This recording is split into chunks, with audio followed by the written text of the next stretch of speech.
consumers, at least in the US, are running out of money. So it's going to be harder and harder for people to borrow, to put day-to-day life on a credit card or whatever. And they're going to have to pull back, which will slow the economy down, which will lead to a recession, which will lead to an equities bear market, and so on. The kind of boom bust thing that we've been seeing since the 1970s. This time around, where it gets really interesting is that we seem to have run out of tools for turning a bust into another boom. In the past, we cut interest rates dramatically, most recently into negative territory around the world. And that allowed people to borrow more money, and that got the economy going again. And then it gets interesting because that's all they have. They basically just have extremely easy money. And if they can't use that, then we're in very serious trouble financially. And the whole fiat currency experiment possibly ends. And I kind of think that's what happens in the coming, say, 5 or so years. Hello and welcome to the Achieving Alpha podcast. My name is Stephen and I am the host of the show. Today, I'm delighted to be joined by John Rubino. He is a former Wall Street analyst and he is also the author of 5 different books, including The Money Bubble. He also writes a regular newsletter at www.rubino.substack.com. Welcome to the podcast, John. Really great to have you on. Hey, Stephen, it's great to be on. Good to meet you. How is everything? Things are going really well. Thanks. How about with you? Yeah, all good, thanks. So it's really great to have you on the podcast today. I'm really excited to get into a lot of detail on what's happening overall in the market and understanding more about your thoughts. But as it's your very first time on this podcast, I wanted to first of all get a little bit of background into your experience in investing and a bit of a snapshot about your background. Well, yeah, I've kind of inadvertently been involved with financial bubbles for my whole adult life. In the 1980s, I was on Wall Street as a junk bond analyst, just as that bubble burst and almost took down the global economy. In the 1990s, I was a columnist for an online tech stock magazine where I covered the .coms and watched that bubble blow up and then burst. In the 2000s, I wrote a couple of gloom and doom books, one of which was How to Profit from the Coming Real Estate Bust. And the other was about the coming banking crisis and gold and silver and things like that. So I was kind of right in the middle of the whole housing bubble, Great Recession kind of thing. And now I'm on Substack chronicling the end of the everything bubble, which is the biggest, baddest bubble of all of them, and which is probably ending in the not too distant future. So it's been, none of it was planned, but it's been a very, a long career covering financial bubbles. So this is what's going on in the world right now is very familiar to me because it seems to have repeated so many times in my experience. Yeah. So it sounds like a very interesting ride that you've had and that you build up a lot of experience over the years. Um, Great. Just as we get started, I thought I would ask you for a overall snapshot of what's happening in the macro economy at the moment and in the stock market. And what are your views on where we are right now? Well, I'll start with a little bit of a longer approach. We began an experiment with unbacked so-called fiat currencies in the 1970s. And we've been in a long credit bubble cycle since then because we basically handed all the world's governments unlimited credit cards. And human nature being what it is, they've maxed out those credit cards. They've totally abused the privilege of being able to create money out of thin air. So we are now at the tail end of a credit super cycle, a cycle of increasing debt and increasing currency creation that began in the 70s and continued up until just now. And so my take on the short term is that we're headed back into a recession because we've had a nice long 10-year bull market in equities, bull market in houses, bull market in basically everything else that you can think of. And consumers, at least in the US, but I assume the same thing is true in Europe, are running out of money. So it's going to be harder and harder for people to borrow, to put day-to-day life on a credit card or whatever. And they're going to have to pullback, which will slow the economy down, which will lead to a recession, which will lead to an equities bear market, and so on. The kind of boom bust thing that we've been seeing since the 1970s. Um, this time around, where it gets really interesting is that we seem to have run out of tools for turning a bust into another boom. In the past, we cut interest rates dramatically, most recently into negative territory around the world. And that allowed people to borrow more money, and that got the economy going again. But this time around, we created so much new currency during the pandemic bubble that we got a burst of inflation. In the US, we had almost 10% official inflation and probably 15% real inflation. So people are seriously spooked here. They know it can happen. They know the currency can be devalued dramatically very quickly. And so if the government intends to lean against this coming recession with dramatically lower interest rates, dramatically more government spending, much higher currency creation, the minute there's a hint of rising inflation, everybody's going to act accordingly. We will front run that sudden increase in prices by going out and buying everything in sight. The whole, I don't know if you saw it in the US during the pandemic when everybody was going to Costco and buying as much toilet paper as Costco had, and then everybody was running out. We'll have that kind of hoarding, but on a much bigger, much more serious scale. And that will basically take away from the world's central banks the ability to use extremely easy money to manipulate their way out of a crisis. And then it gets interesting because that's all they have. They basically just have extremely easy money. And if they can't use that, then we're in very serious trouble financially. And the whole fiat currency experiment possibly ends. And I kind of think that's what happens in the coming, say, 5 or so years, is that the next crisis turns out to be so big, so serious, and so intractable that people realize that, there's no adult supervision in the markets anymore. Daddy's not coming home to fix things.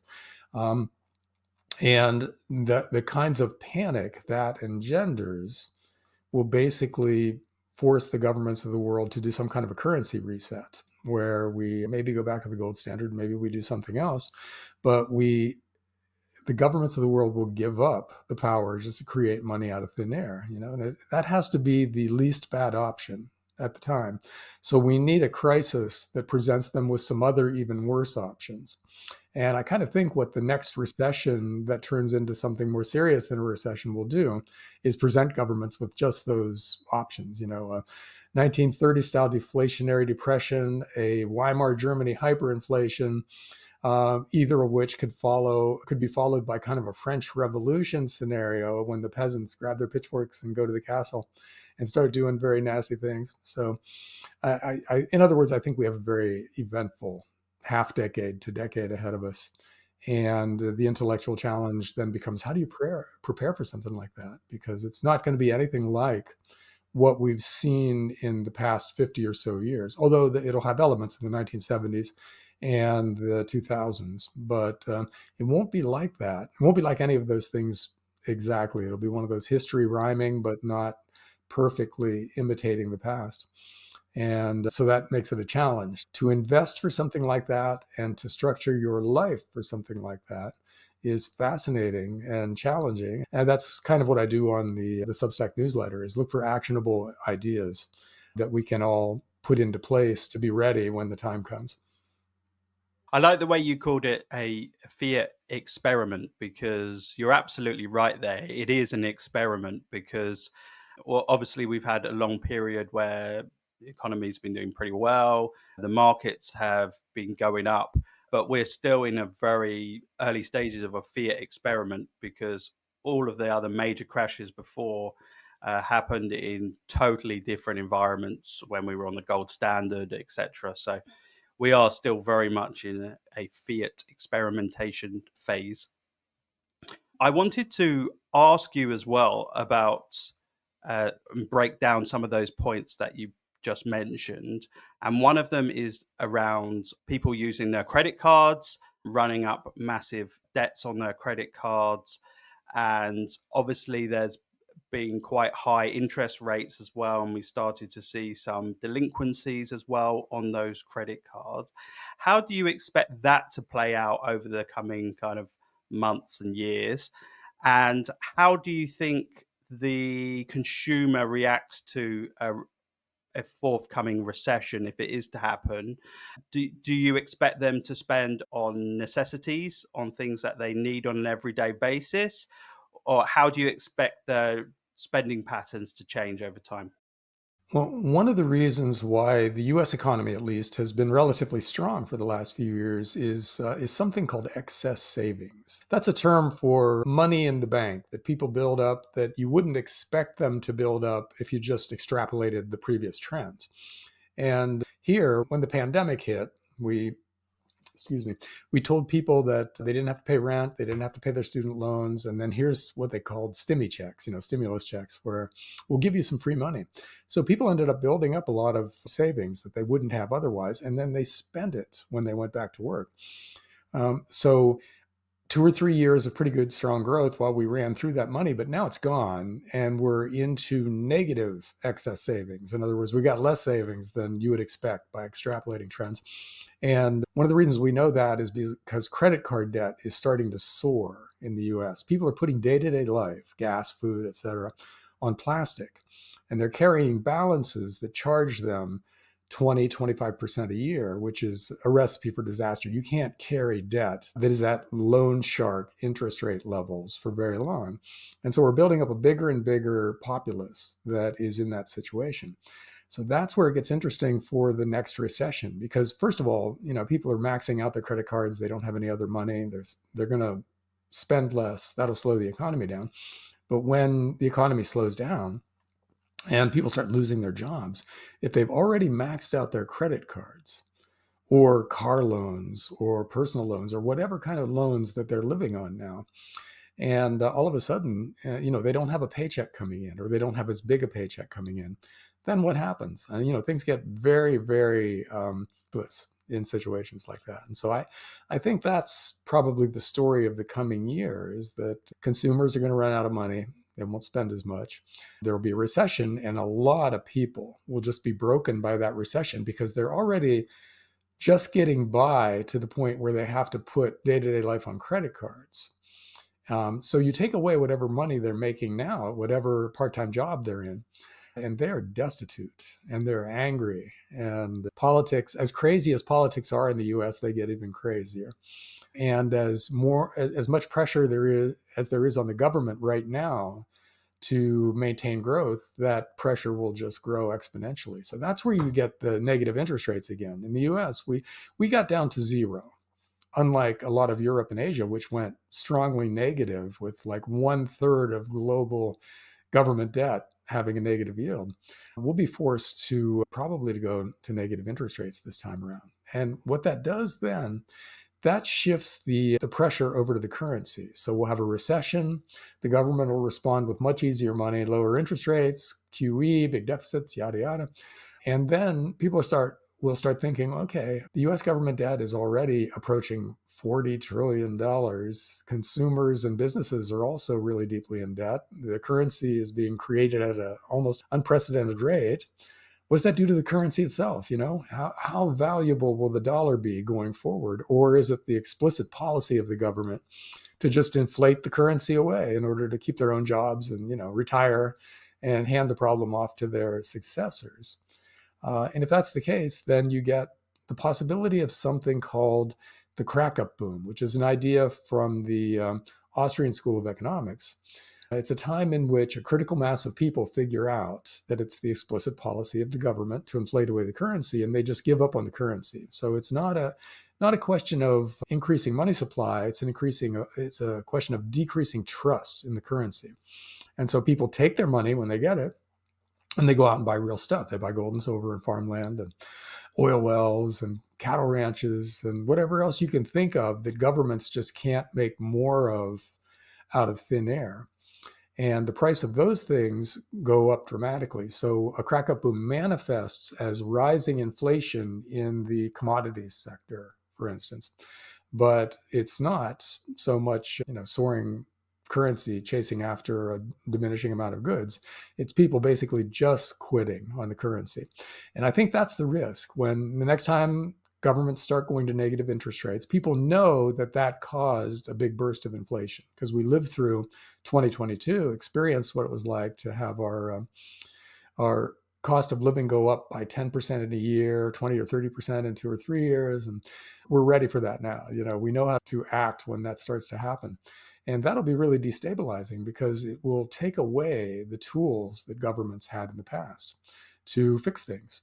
And so, yeah, that's kind of the sequence of events that I see coming: a slowing economy, an equities bear market, extreme government monetary ease, and then a currency crisis.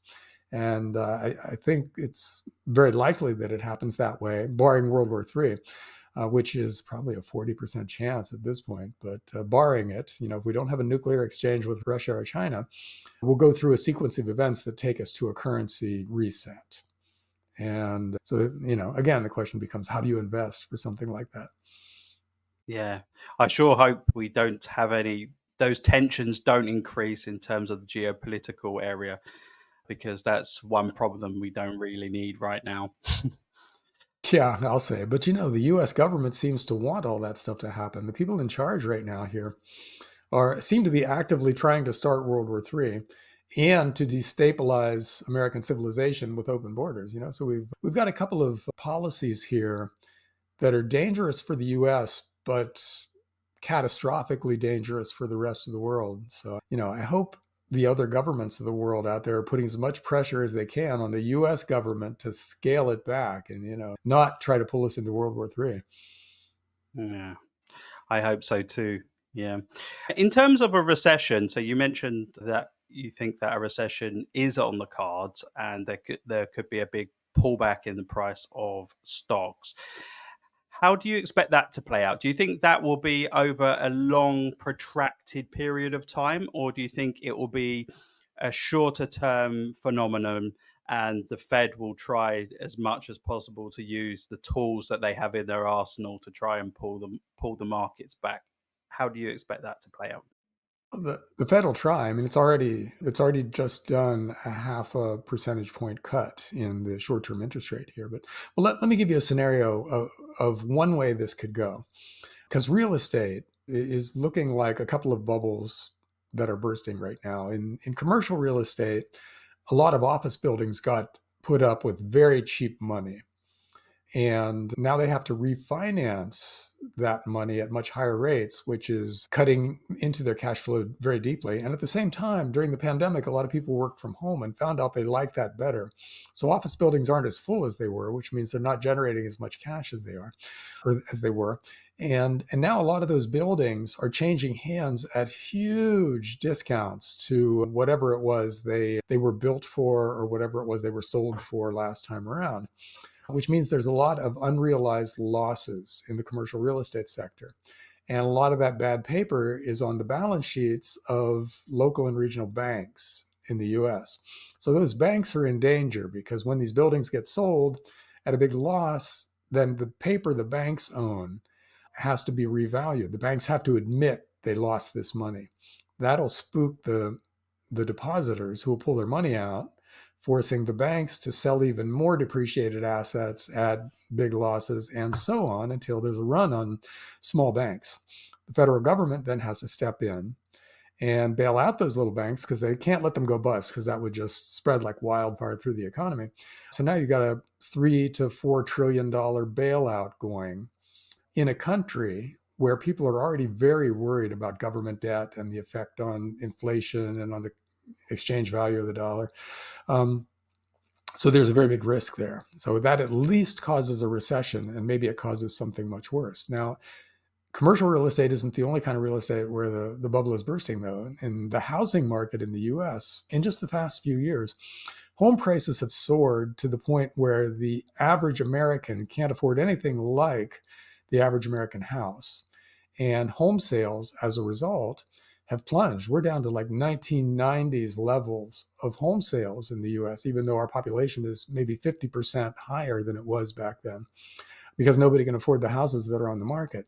And now homeowners who might have been sellers but were holding off are starting to put their houses on the market in kind of, I wouldn't call it a tsunami yet, but it's a discernible wave of new inventory coming onto the market, but they're not going to sell because nobody can buy houses at today's prices.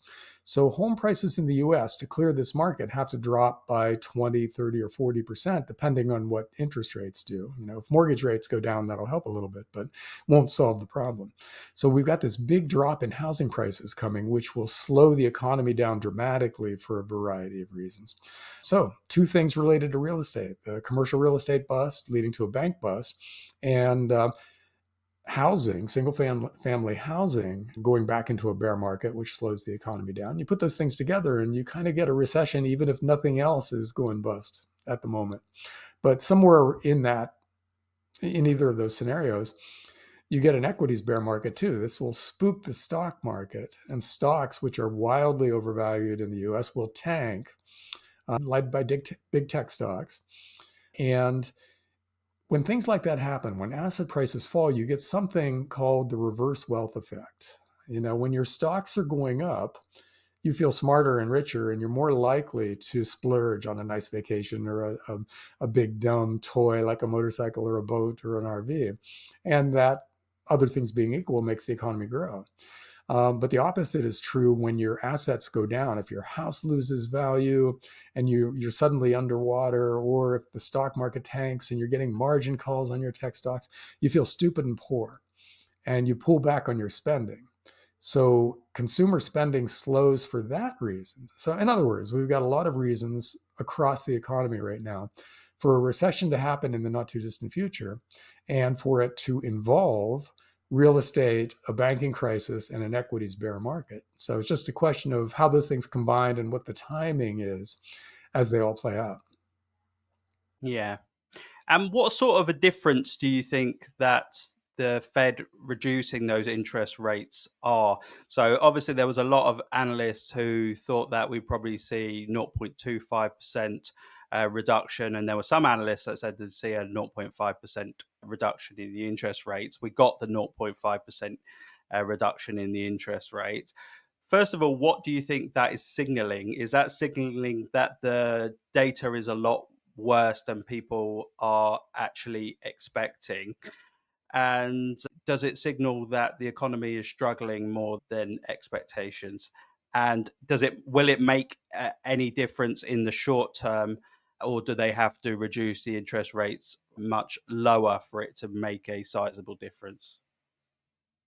Well, there could be three or four reasons for that half a percentage point cut that the Fed just did. And one could be, like you said, that they're seeing some really bad numbers under the surface.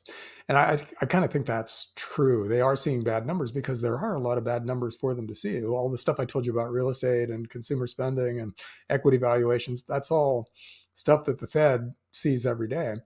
And they know that things are going to start blowing up pretty soon. So they're getting out ahead of it with lower interest rates. That's possible. Another possibility is that it's an election year and the people in power are leaning on the Fed to help get them reelected. And the Fed obviously wants the people that they work with today to be reelected, because who knows what happens if a new administration comes in and appoints all new Fed governors, so there's a gravy train aspect of this. The people in charge in Washington like their jobs. They want to keep their jobs, and so they're going to do everything they can to make the economy seem much better than it is leading up to the election.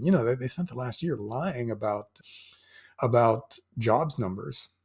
They lied by about 1 million jobs, and they finally had to revise their numbers and take back those 1 million jobs that never existed in the first place, but that they trumpeted with big headlines during the year.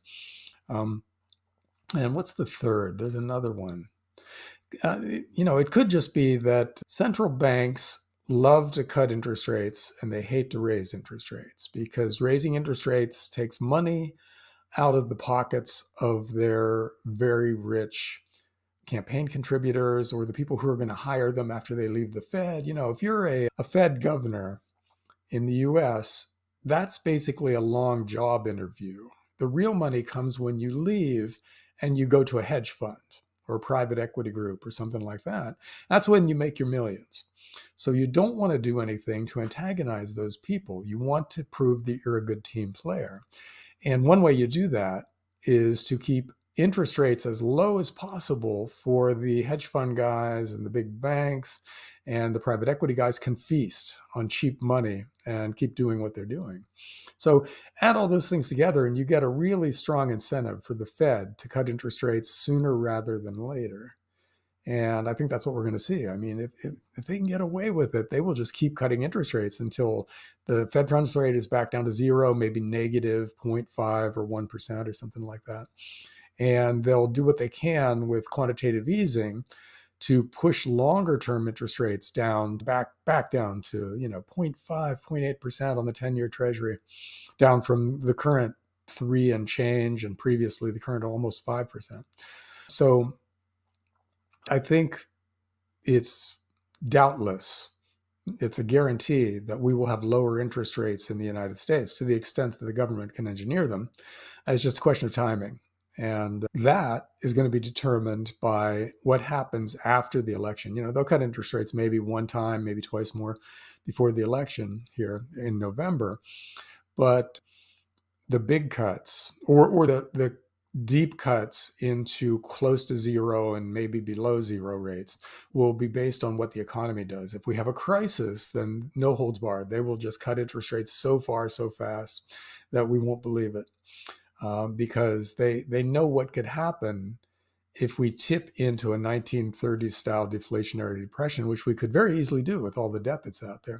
They don't want that to happen because then they're the Herbert Hoovers of their generation, and we still know Herbert Hoover's name almost 100 years after he presided over the stock market crash and the beginnings of the Great Depression. So they don't want to be that. So they're going to make sure that they keep the system liquefied and rates are low, money is easy to the extent that they can, so that they avoid a deflationary collapse. And that leads to the probability of dramatically higher inflation in the future, but they don't care so much about that because they'll be at their hedge funds by then, or else they'll be completely retired. Yeah, I agree with that. I think they always say, "Show me their incentives, and I'll tell you the outcome." Um, Follow the money. That's right. so it's very obvious what their incentives are to do. And again, it goes back to that Fiat experimentation thing that we were talking about earlier in the discussion.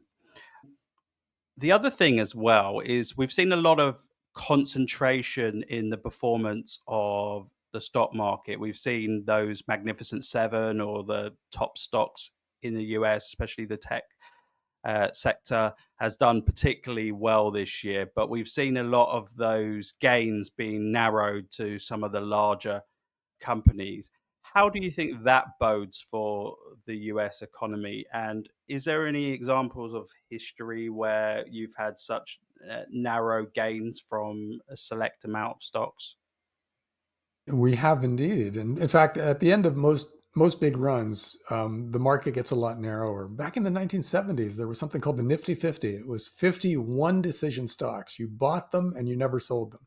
But of course, they crashed in one of the mid 1970s equities bear markets. Then in the 1990s, you had the dot-com bubble.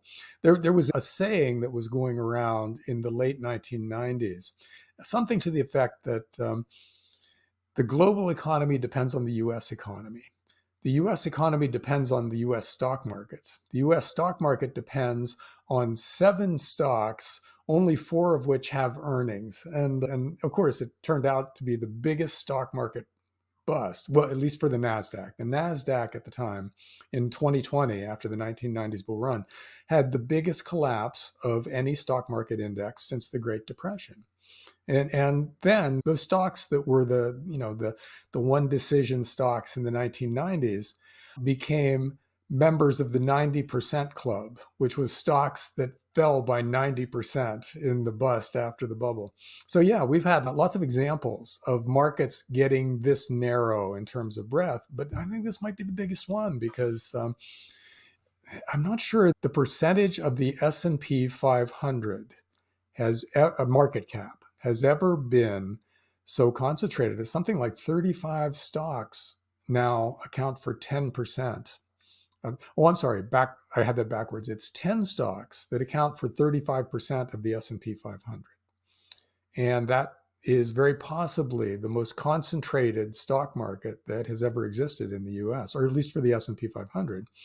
And I don't doubt that the consequences of that kind of narrowness of market are the same as they were in the past. At some point there's going to be a big bust, and the Googles and the Nvidias are going to tank, and they'll drop dramatically back to levels where they're still fairly valued. If Nvidia drops by half, it's still a richly valued stock in terms of its sales and earnings. And so if the AI revolution doesn't turn out to be just exactly what everybody thinks, doesn't turn out to be perfection, then the stocks that are in AI chip making and are now elevating the whole global stock market are going to fall hard. And we've seen it before. There's very little doubt that we'll see it again. It'll be part of this whole bubbles bursting thing, because you got the real estate bubble, you got the stock market bubble, you got housing, you've got government bonds, which are maybe the biggest bubble. I co-wrote a book with Gold Money's James Turk called The Money Bubble. And the premise of that book was that it's not one sector of any given nation's economy now that is in a bubble. It's all of the currencies and all the debt that is derived from those currencies. That is the big broad bubble that's out there.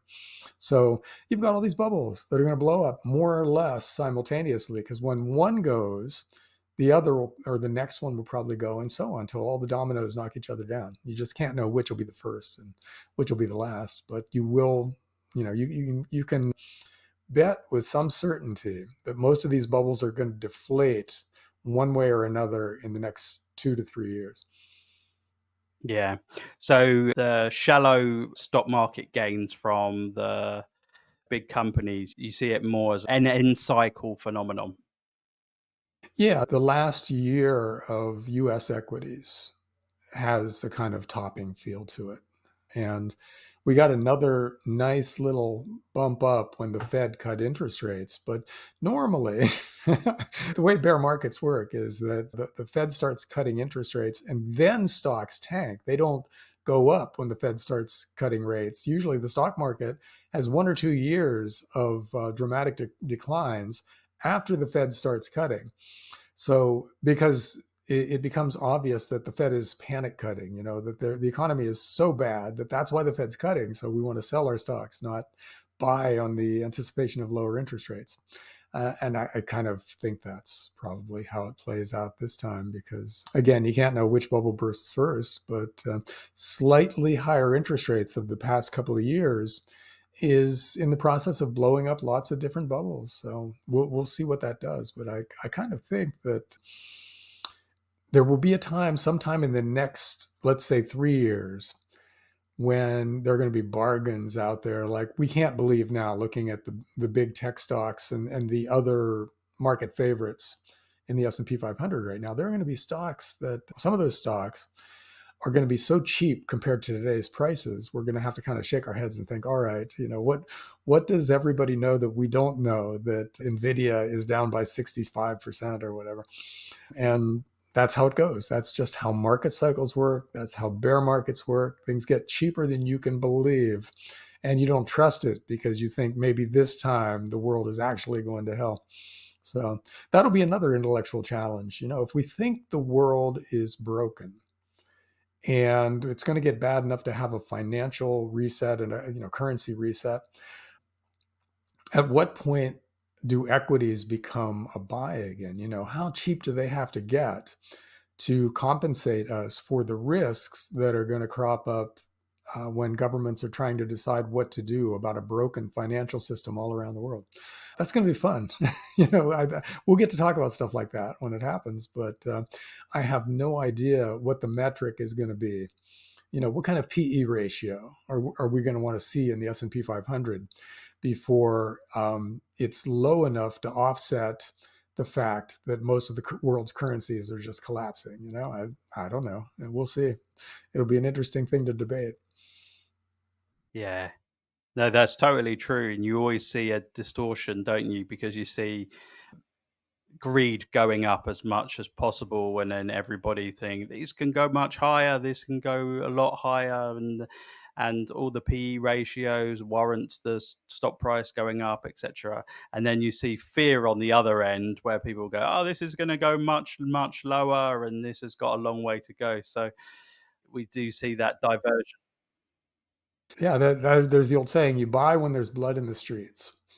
But that is one of the most emotionally difficult things to do that anybody can imagine, because the fact that there's blood in the streets, either metaphorical or real, means things could get much worse. So why don't you wait a little while longer to see if things are going to get much? And that's just the reason that so few people make lots of money throughout business cycles is that they fool you at the peaks and troughs. And it's very there's a very few people out there who are emotionally stable enough to play market cycles in a reasonably good way. Warren Buffett, if you watch him, he starts raising cash when he can't find anything that's cheap enough to meet his criteria. And usually, he's got a ton of cash at the peak of a market. And then he puts that cash to work at the bottom of the market when there are bargains based on his criteria. So, in other words, he doesn't watch the market at all. He just looks for companies that he can understand and that he knows what they're going to do in the future, and then looks at how cheap they are relative to the likely cash flow. So, and And he's got a ton of cash now, right? he's got a ton of cash. He's got the chart of Warren Buffett's cash goes parabolic in the last year, and so yeah, based on his history, he's betting on a market crash. And he wouldn't say that. He would say, "Yeah, I just can't find anything I want to buy," but effectively, he's saying the stock market is too expensive. It has to get cheaper to create the kind of bargains I'm interested in. So that's, effectively that's saying, yeah, I think the market's going to crash. Okay. And we've touched upon debt a lot in this discussion, especially the US debt. I think it's about 35 trillion, but I always lose sight of it because it goes up so much. And I think the debt repayments are about $1 trillion dollars as well. How do you see the long term of it playing out? Do you think that the US just continue to inflate away the debt? Because I recently saw, I think that if you break it down for every American taxpayer, I think it works out about $980,000 dollars per American taxpayer. Yeah, I'm not paying that much to the government. That's for sure. But yeah, so basically with the US, and actually this is true all around the world, it's true of Europe and Japan as well. But um, we knew what our demographics are 50 years ago. When the baby boomers or when the baby boom generation started being born, we could look forward and say, okay, we're going to have tons of taxpayers for the next 70 or so years. And then, as the baby boomers retire, the governments of the world are going to have to spend huge amounts of money to cover their health care and their retirement and everything.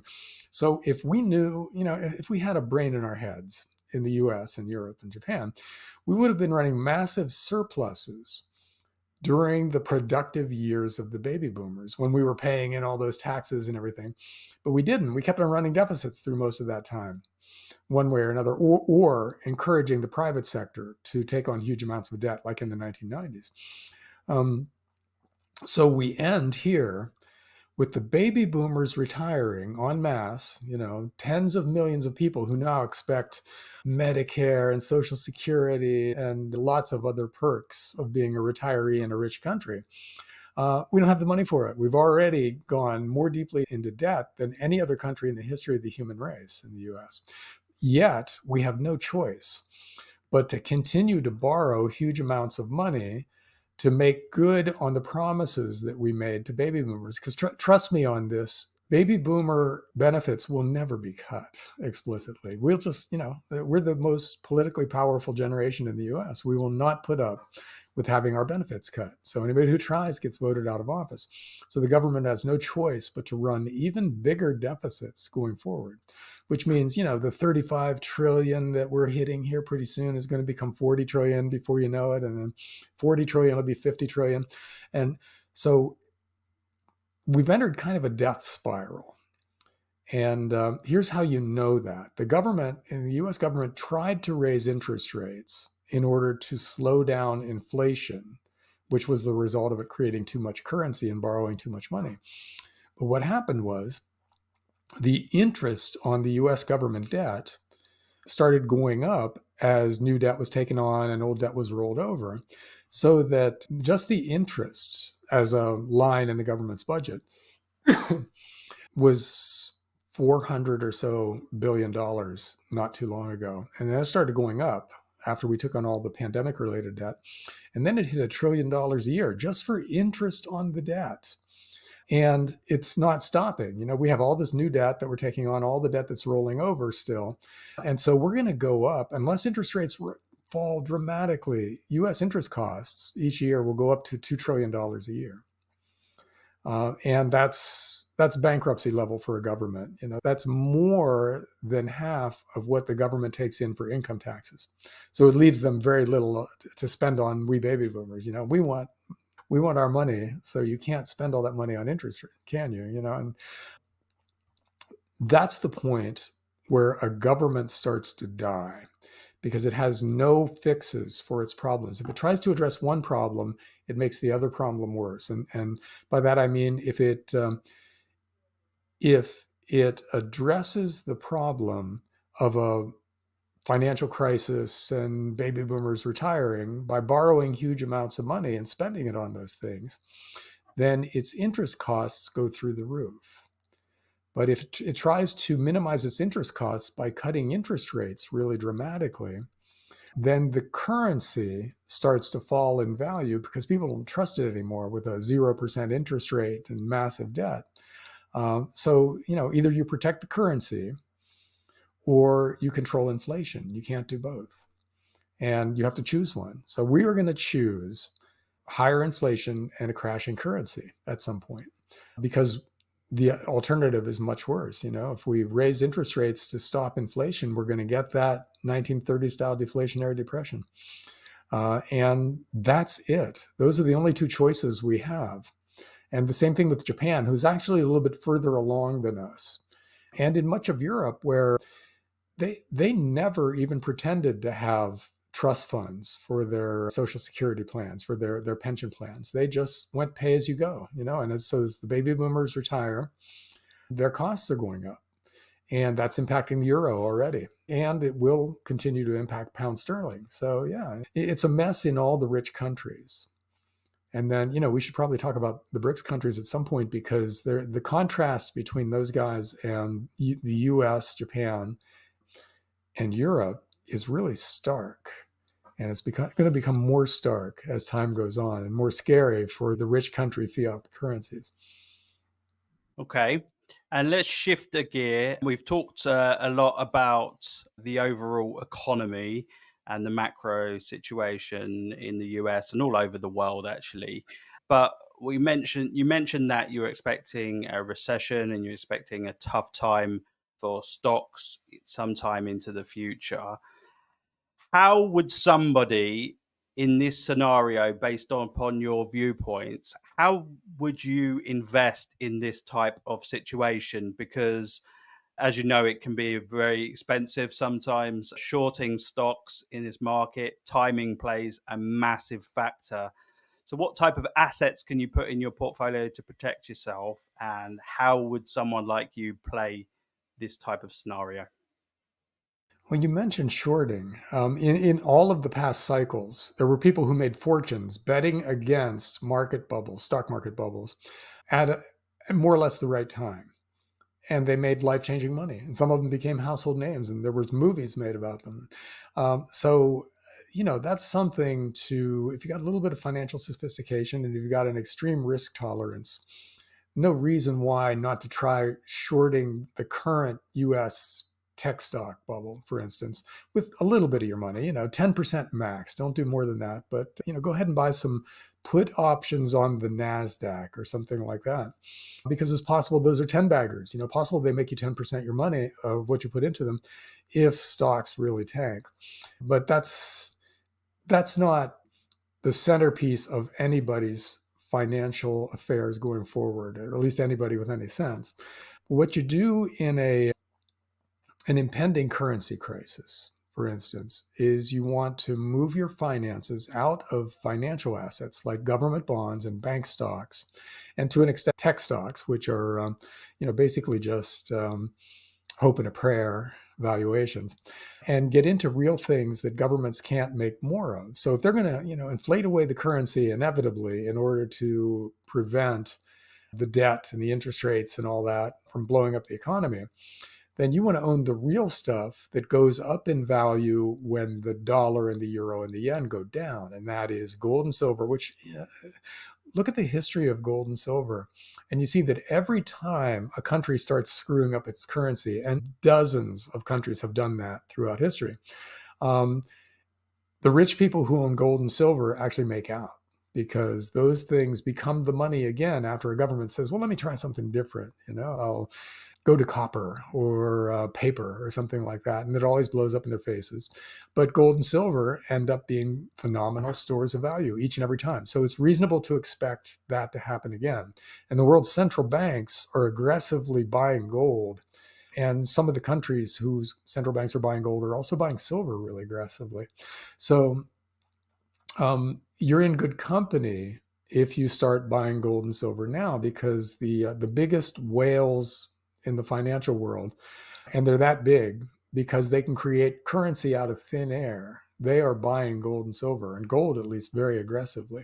So, get some gold coins, physical metal that you know where to keep it. You put it in a safe place that only you and maybe one or two loved ones know about. And that's your starting point. That's the bedrock of your financial life. And then from there, you branch out a little bit. You can buy a rental house. If you know how to choose one really well, you can buy some farmland. Same thing. If you can afford it and you know what good farmland is versus bad farmland, buy those things. They're going to hold their value and go up in value over time. Oil company stocks, because energy is always going to be needed, and gold and silver miners, because they tend to, well, at least historically, they've gone up and down more than the underlying metals. They've got operating leverage and financial leverage. And this time around, they haven't done that as dramatically as they probably should have with gold at the current price, but they probably will going forward as a group do better than gold and silver if gold and silver go up. So yeah, gold mining stocks, energy stocks, silver mining stocks, farmland, all of those things are pretty good investments in this kind of an environment. So if we get the timing right, then right now is a good time to be doing that. But I think market timing is very difficult. Even pros go bankrupt trying to decide exactly the right time to jump in with a lot of leverage and everything. And I don't think people should try to emulate that. I think people should buy a little at a time of the things that are probably good places to be. And there's a thing called dollar cost averaging, where you just allocate X number of dollars or euros or yen or pound sterling each month, and you buy some silver coins, or you buy a few shares of a high quality mining stock or something like that. And then you don't worry about prices or anything or where you are in the market, or you just next month you buy the same amount dollar wise or currency wise. And if the thing you're buying goes up, then you buy less of it with that same number of currencies. And if it goes down, you buy more. So that gives you a good average price after doing that for a while. And I think that's a good way to start, because it's psychologically easy to understand and to live with, because it's emotionally satisfying no matter what happens. If the thing goes down that you're buying, then you get more for the same number of dollars and you're happy. If the thing goes up, then what you bought in the past just went up in value, and you're happy about that too. So it gives you something to focus on that went right all the time.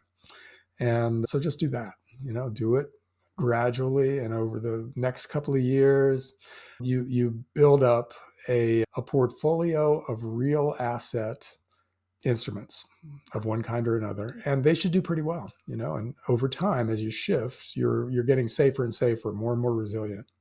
I would say it would be better to have started this a decade ago. Like, the guys have been prepping and stacking all along, they're really happy right now because the value of these big piles of gold and silver coins they've been putting together have gotten much more valuable lately. And but I don't think it's too late. I think you can start a program now of buying real assets of one kind or another and do quite well over the next few years.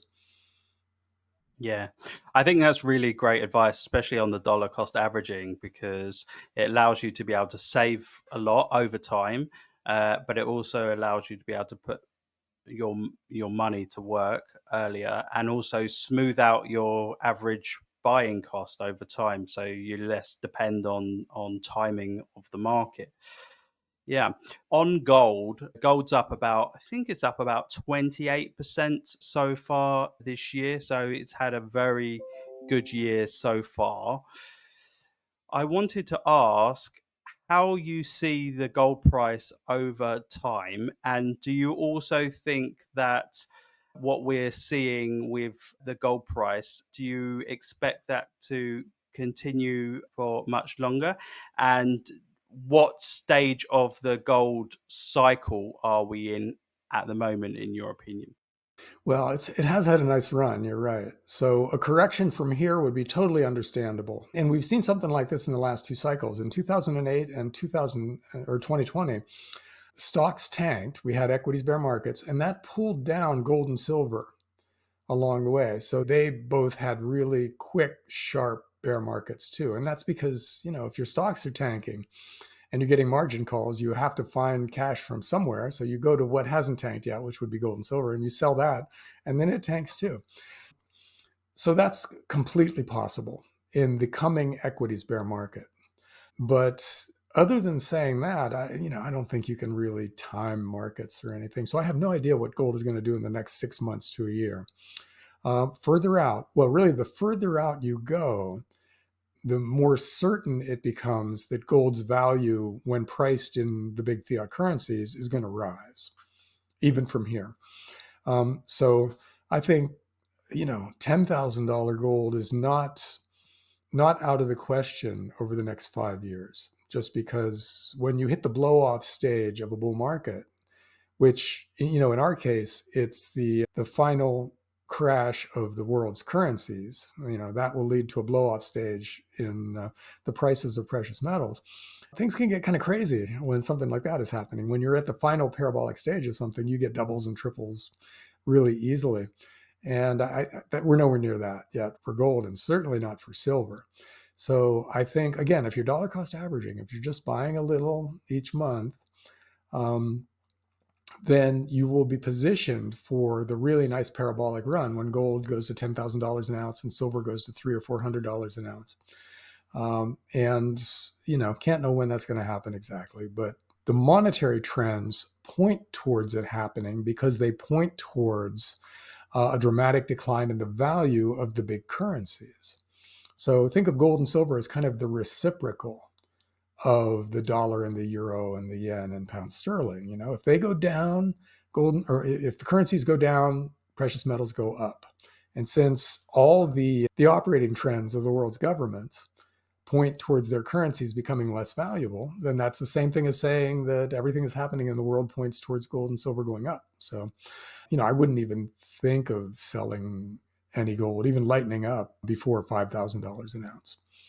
So I was going to mention silver, actually. That was my next question. So silver is up about the same amount as gold this year, but what people expect a lot from silver is during bull markets, because of its higher beta, expect it to outperform gold during bull markets. As said, it's been pretty flat on compared with gold. Do you think that is just because it's the stage of the cycle where gold runs first and then silver will follow later with a higher price? Or do you think there's anything fundamental why gold and silver have the similar amount of gains this year? Gold normally goes first in a precious metals bear market because that's the thing people know. If you go to your broker and say, I'm worried about inflation, and they know anything at all, they buy you gold first. And then what happens is, in basically every cycle, gold goes way up relative to silver. The gold silver ratio, in other words, goes up. And And people, who want to buy gold look at it and go, wow, I can get one Krugerrand, this little gold coin that I can hold in the palm of my hand.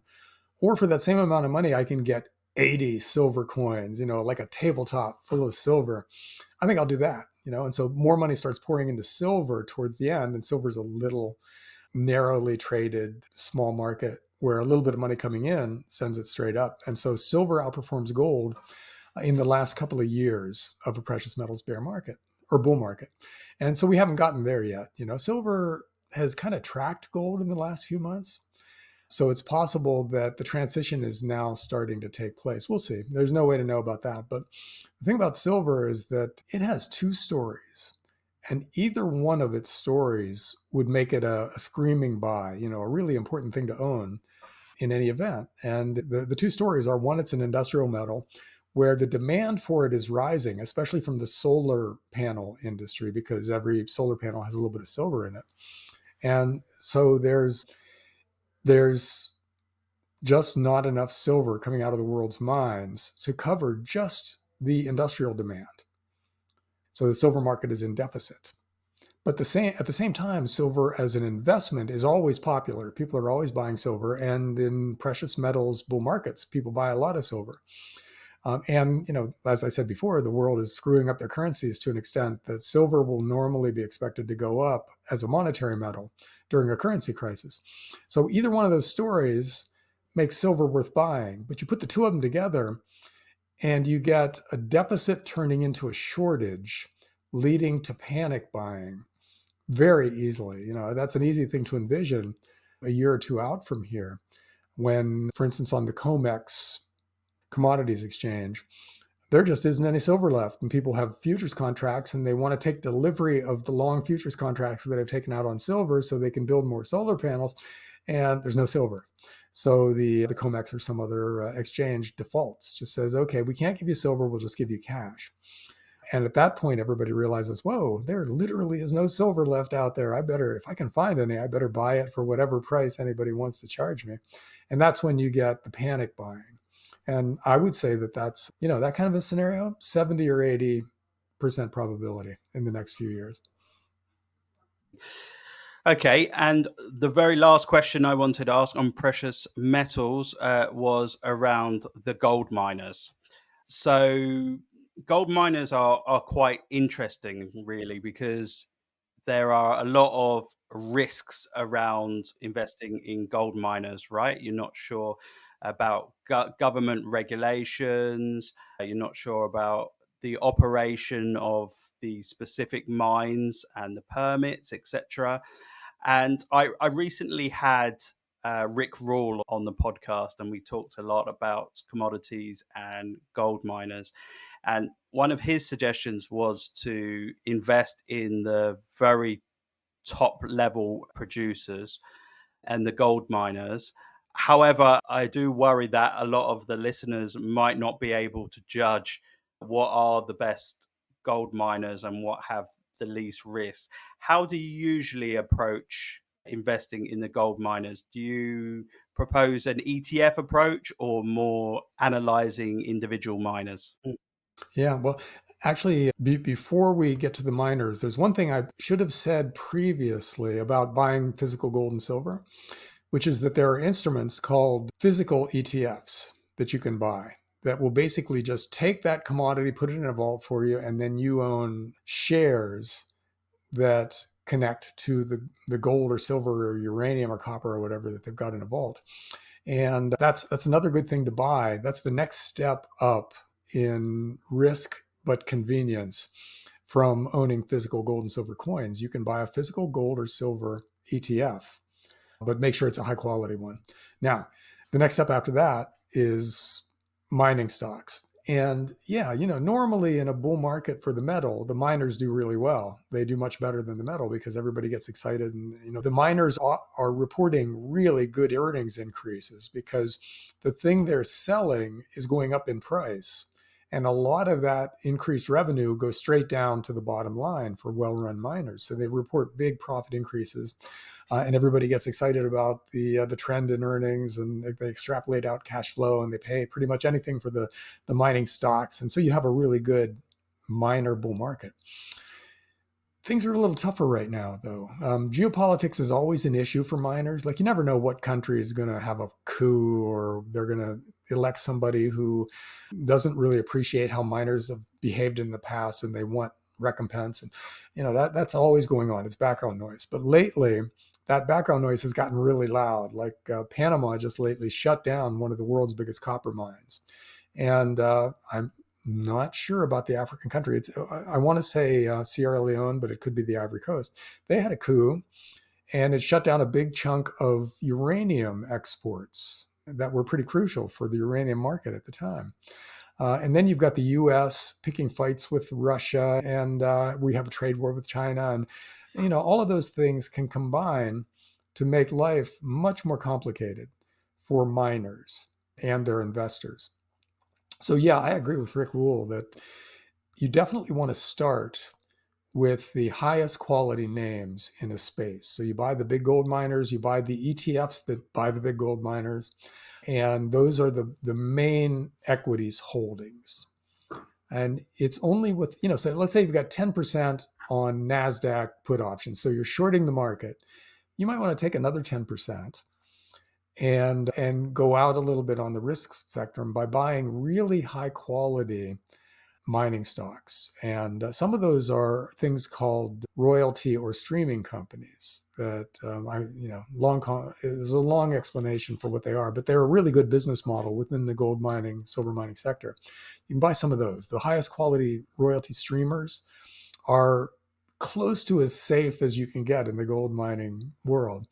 And then there are some medium-sized miners or some small explorers that have just succeeded at what they set out to do, and they're on the verge of being takeover candidates. Some big miner is going to step in, pay 50% or 100% more than the current share price, and you make a really nice quick profit by doing that. But you need good advice to be able to know a high quality junior miner from one that just tells a good story. So find good help with stuff like that. Subscribe to a newsletter or in some other way. Get yourself some advice from somebody who knows that market really well. And then, little stocks like that are basically a lot of fun because they can go up and down so much, but they're potentially really profitable in a bull market, because once people start piling into a market, they get kind of indiscriminate, and they buy the big guys, but they buy anything with gold or silver in the name gets bought in the last year of a bull market.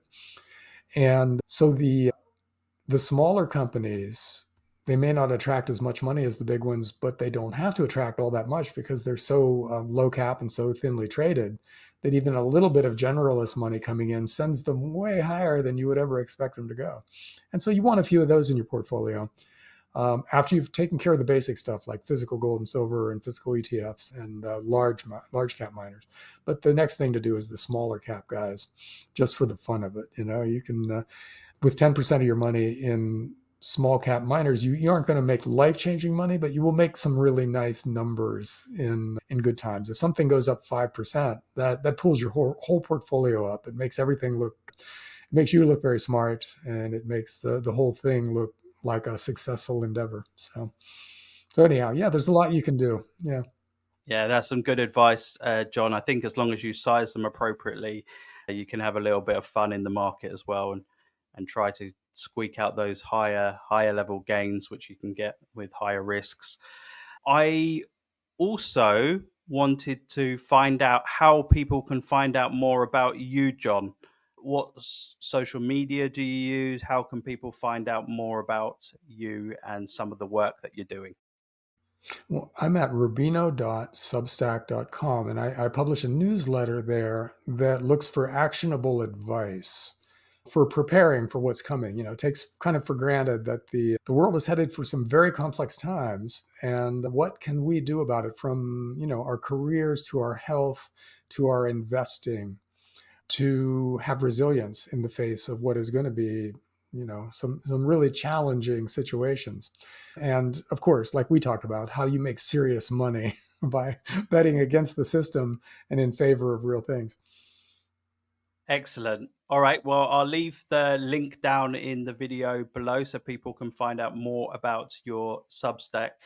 Thanks very much for joining today. I've had a really great discussion with you, and I think the audience will get a lot from the discussion that we had today and will learn a great deal. It was full of nuggets of wisdom. So thanks very much, John. And I really hope that we can have you back again sometime in the future on the podcast to go over how things might have changed. Great. Thanks, Stephen. I look forward to it. Okay. Really appreciate your time, John. Thanks very much for joining. Until next time.